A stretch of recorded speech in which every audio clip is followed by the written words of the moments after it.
Magandang hapon po sa inyong lahat. Ako po ay naririto na hindi ko kayang ipaliwanag ang dating ng hiwaga ng Diyos sa akin, lalong-lalo sa kagalingan. Pero ang tangi ko pong masasabi sa inyo, mga nakikinig sa akin sa Facebook, ang akin po nalalaman hindi pang gagamot na pakapa-kapa. Kaya heto na po, sisilipin ko na po sa bawat mapang naririto at ito sasabihin ko rin po kung ano karamdaman. Heto na po ako sa colon. Colon. Ito po, ipakikita ko sa inyo kung paano kukukuhin ng karamdaman. Right, left. Ano pangalan ng tatawasin ko? Arlene Prytag. Ito na po, right, left. Ito na, Maricel, ito na. Arlene Prytag. Ito po, sa kanyang tiyan, ito po yung puso. Ilapit mo dito. Ito po yung puso, ito po yung right side. Ito po ang colon. Alam niyo po ba? Ito po marumi po yung colon na yan na nababalot ng dumi. Kaya yan po, biglang lolobo na hindi kayang paliwanag na hindi mo alam kung ano ang karamdaman. Kaya ito po ang masasabi ko, colon po ito po ang puso, ito po, itong tutok po na ito, tutukan Maricel. Ito naman po ang mahiwagan silip ko sa karamdaman. Ito po, nakikita po yan sa tubig. Yan po ang aking karunungan. Kaya ang mga tao pong pupunta dito, hindi basta-basta lang na lalabtibayin, hindi po yan. Kaya wag muna sana nyo kung hatulan sa aking nalalaman ngayon. Kasi po alam niyo na naman, nasa 85 years old na po ako. Kaya po kung sakali, inilatala ko. Ito naman po ang baga. Pag kayo po magpapasilip sa akin ng baga, ito. Ito naman po sa bituka. Ito naman po ang sa bato. Ito puso. Ito po naman yung prostate. Ayan po ang bato. Ito po naman ang prostate.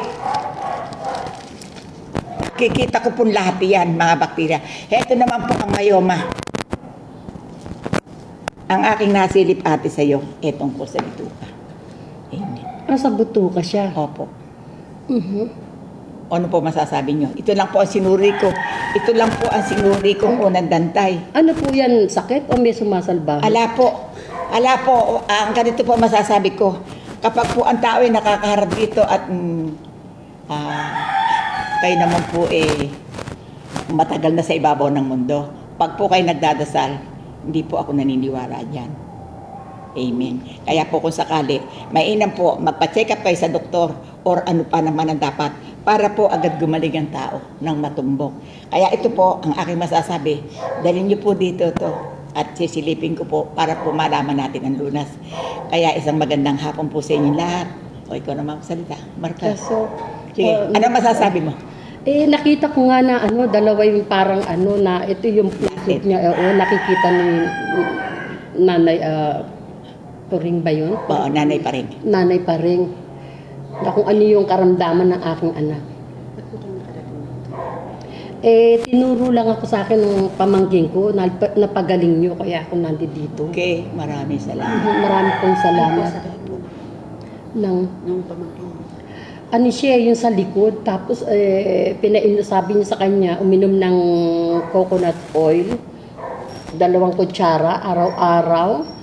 Tapos bumalik dito, nilabati ba yata? Opo. Lumabas lahat yung mga bakterya. Hello po, magandang hapon po. Ang akin pong masasabi sa inyo, since 1985 until now, ito pong labatiba. Ang akin pong pinagdadaan ng labatiba sa prostate, sa colon, sa myoma, yun din pong problema sa baga. Nakukuha po yun sa pamamagitan ng hiwaga ng Panginoon. Kaya po ang tangi kong masasabi, huwag niyo muna akong hatulan. Tignan niyo muna at harapin niyo ako. Bisitahin niyo ako. Hindi po basta-basta ganito ang itinataya ko sa aking pangalan. Alam niyo po ba, nasa dulo na po ako ng mundo.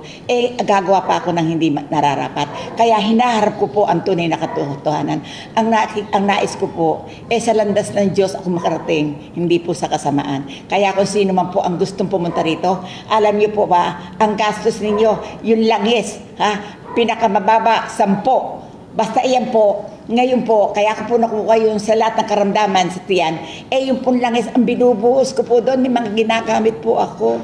Kaya kung sakali man po, huwag niyo sasabihin labatiba lang. Ito po, tunay namang pinagsasakripisyo ko, dumeta, dugo. Nakukuha ko rin po ang dugo sa ihi, sa tae. Kaya po kung sakali man na kayo may pikos, meron po kayong almoranas, Heto lang po, Mother Paring. Amen. Ano masasabi mo, ate? Maraming pong salamat, ate, at natagpuan ko kayo. Personal dati, pinanonood ko lang ngayon, nakikita. Ayan, Nasa harapan na. Ito po siya. Ngayon lang po siya nagpunta dito. Emergency pa po. Pumunta lang kayo dito Oh. at mahahatulan ninyong karamdaman. Parang napakasaya po. Maraming pong salamat. Amen. Amen. Bye-bye po. God bless.